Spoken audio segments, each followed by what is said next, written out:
Social media पर जैन समाज के सबसे लोकप्रिय जैन न्यूज चैनल महालक्ष्मी की ओर से आज का पावन दिन है। कहते हैं बैक टू बैक है तो नवी में दो आ गई हैं आज, नहीं तो आपको अष्टमी नवमी दशमी लगा था। आज है हमारे 5वें तीर्थंकर का तप कल्याण। जब तक करेंगे बात उसकी बात में आपसे, पर अब बात करते हैं पहले सबसे पहले जैसे हम 8वें जन्मदिन की तैयारी कर रहे हो, इंतजार कर रहे हो कि कब आएगा और कब मैं तैयार हो जाऊंगा। आज ये देख रहे बिटिया रिद्धि जैन बिटिया है, गत अप्रैल में 23 तारीख को 8 साल की हो गई थी और उस 8 साल होने के लिए इसने कई बरस से इंतजार कर रही थी। इसने इसके अंदर बड़े बड़े संतों को पीछे छोड़ दिया है। आप विश्वास करेंगे पूत के पांव पालने में दिख जाते हैं, होनहार बिरवान के होत चिकने पात यहां नजर आ जाते हैं। 23 तारीख को जब ये हुई तो राजा खेड़ा में नहीं रही है, जहां ये बचपन पाठशाला में शिक्षा ले रही है, पहुंच गई थी सम्मेद शिखर जी में। और जैसे ही आज 8 तारीख हुई सुबह ही सुबह उसने श्रीफल चढ़ा दिया। देख रहे हैं गढ़नी आरिका सौम्य नंदिनी माता जी के पास। बहुत धार्मिक परिवार है राम कुमार जैन जी का, जिनकी बिटिया है। बस पिता जाते थे उंगली पर चलती थी, जब चलना भी शुरू नहीं किया था घुटनों चलती थी, तब से माता के दर्शन करते करते इतना भक्ति अंदर हो गई कि श्रीफल चढ़ाते उसने कह दिया, माता जी मुझे स्वीकार करें और मुझे आजीवन ब्रह्मचर्य व्रत आज दे दे। 8 साल के होते ही अभी तक कुंकुमाचार्य की छोड़ दीजिए, जैसे कुछ छोड़ दीजिए, ऐसे कोई हमारे पास संत नहीं मिलते कि जिन्होंने 8 की तारीख होते ही जन्म दिवस के दिन ही श्रीफल अर्पित कर दिया हो संत के सामने कि हमें आजीवन ब्रह्मचर्य व्रत चाहिए। नहीं सोच सकते आप, कल्पना नहीं कर सकते। पीछे माता पिता बैठे हैं और आगे वह श्रीफल लेके खड़ी हो गई। माता जी के बीच आंखों में एक बार आंसू आ गए देखकर, इसकी भक्ति देखकर। देख तो कर रही है 2-3 साल से, पर हैरान हो गई क्या ऐसा हो सकता है। लेकिन अपने वो कहते हैं ना, हमारे संत जो होते हैं आगे की सोच चलते हैं। उन्होंने कहा नहीं, तुझे भी मैं 8 साल का यह ब्रह्मचर्य व्रत दे रही हूं और अष्टमूल गुण का, इसे पालन कर। सही बात है, कच्चे फल को तोड़ना नहीं चाहिए, पकते रहने देना चाहिए, और तभी तो है। पर इस रिद्धि जैन ने कमाल कर दिया, राजा खेड़ नहीं पूरे दिगंबर संत का नाम कर दिया है। छोटी सी बालिका और उसने बड़े बड़े गुण। इतनी मुस्कुराई उसके बाद, पापा मम्मी के चेयर छुए, गुरुओं के चेयर छुए और कहती आज शिखर जी में मेरा तो कल्याण हो गया, जिस रास्ते जाना है आज उसकी शुरुआत कर दी। धन्य है ऐसी बेटियां जब इस तरह के विचार होकर पैदा करती है। और तभी तो कहते हैं बचपन में जब आप संस्कार देते हैं तो बड़े बड़े काम करते हैं, और हमेशा इस समय बच्चों को संस्कार देने की बहुत बड़ी आवश्यकता है। एक बात के बाद दूसरी बड़ी बात, काम की बात कान खोल के रखिए हम और आप। मद्रास हाईकोर्ट का भी निर्णय आया है। ये चीफ जस्टिस मद्रास हाईकोर्ट ने जब ये निर्णय दिया है, एक मंदिर के पास जो 1000 वर्ष प्राचीन है तमिलनाडु में, उसके पास ही कैफेटेरिया और टॉयलेट खोल लिया।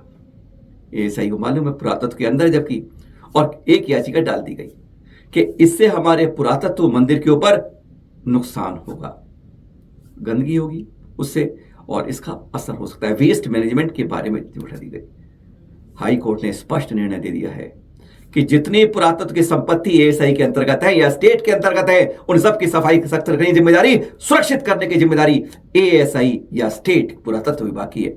अगर राज्य सरकार भी कुछ उसमें दखलंदाजी करती है वह मान्य नहीं होगी। ये इसलिए बता रहे हैं हमारे कई तीर्थों पर इस तरह से एएसआई नई देखभाल कर रही है, और यहां स्पष्ट कहा गया है कि पुरातत्व विभाग उसकी पूरी देखभाल करने का उसकी जिम्मेदारी है और वह अपनी जिम्मेदारी से हट नहीं सकता।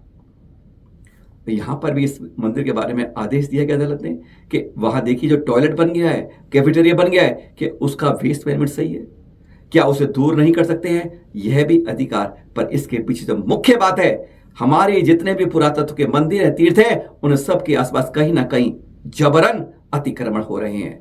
उनको रोकने के लिए यह ऐतिहासिक अदालत का निर्णय काम आ सकता है।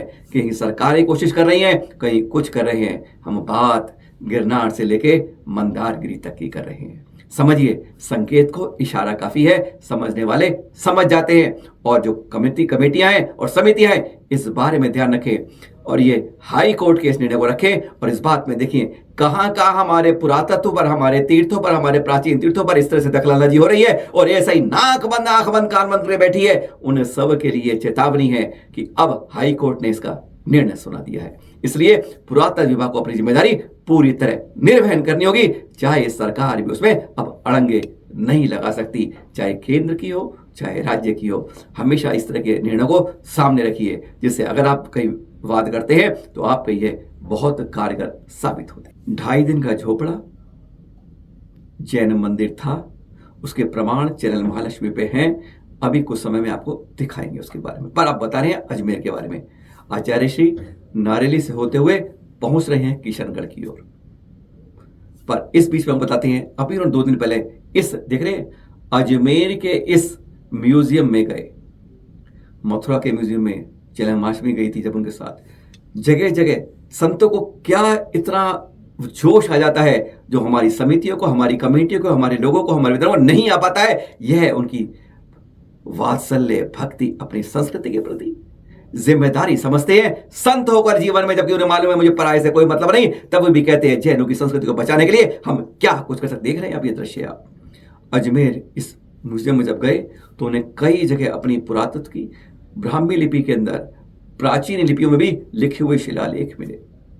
कई खंडित प्रतिमाएं जिस तरह से आतताइयों ने करी, यहां पर उनके वह मिले। इस तरीके से संजो के हमारे इतिहास को संजोया गया इन म्यूजियम में।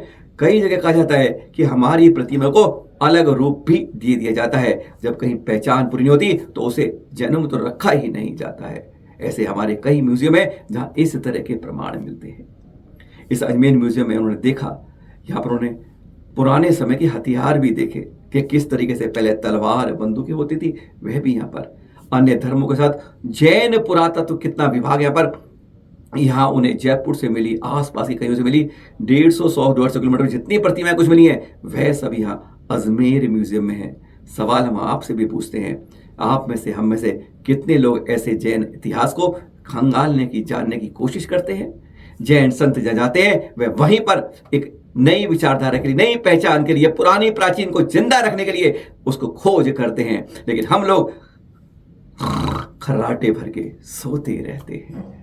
आज यही बात है, जब तक जैन समाज नहीं जागेगा अपने पुरातन को सुरक्षित नहीं रख पाएगा। ये दृश्य सारे आपको अजमेर म्यूजियम से, जब आचार्य श्री सुनील सागर संघ 30 पिच्चों के साथ यहाँ पर उन्होंने देखा, दर्शन किए और कहते हैं शोध की चीजों को जाना कि हमारे पुरातन को किस तरह रखा है, किस तरीके से बिगड़ाया गया है। और यह दृश्य आप चैनल महालक्ष्मी आपको दिखा रहा है। और हाँ, बताया था आपको, गणनी आर्यिका ज्ञानमती माता जी के सानिध्य में उनके द्वारा अयोध्या 5 तीर्थंकरों की जन्मस्थली है इस बार।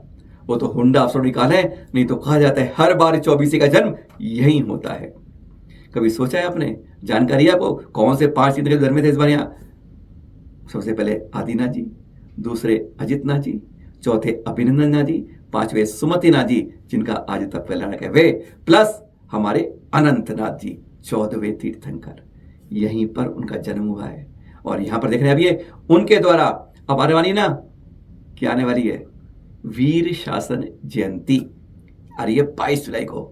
पहली बार अयोध्या के अंदर 5 दीक्षाएं दी जाएंगी, जिसके लिए श्रीफल चढ़ाया जा रहा है। और माता जी ने, गणनी आर्यिका ज्ञानमती माता जी ने आशीर्वाद दिया है कि उस दिन आप लोगों की दीक्षा की जाएगी, है ना। एक मधुर क्षण है।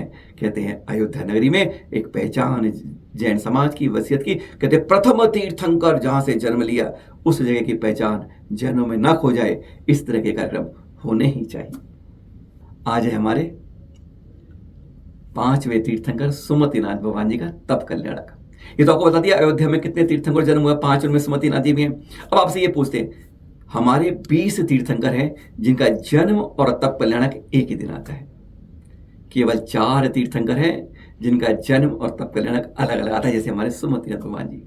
क्या आपको जानकारी है इस बात की? संभवनाथ भगवान जी, सुमतिनाथ भगवान जी, अरयनाथ भगवान जी और महावीर स्वामी। याद रखिए इन जानकारी को। हम अपनी बर्थडे में भूल जाए एक बार, पर तीर्थंकरों के कल्याण को मत भूलिएगा। आज ही के दिन अयोध्या के साहित्य वन में पहुंच जाते हैं। पंचमुष्टि केशलोक 5 बार के अंदर पूरी केशलोक से जाता है और फिर 1000 राजाओं के साथ कठोर तप के लिए, कहते हैं 20 वर्ष कठोर तप किया था और आज तप के लिए कायोसर मुद्रा धारण की थी। ऐसे हमारे 5वें तीर्थंकर सुनाए तप के चरणों में बोलिएगा जय जय जय। और आज की खुश के साथ फिर मिलेंगे आपसे सुबह शाम 8 बजे आपके पास। सादर जय जनी।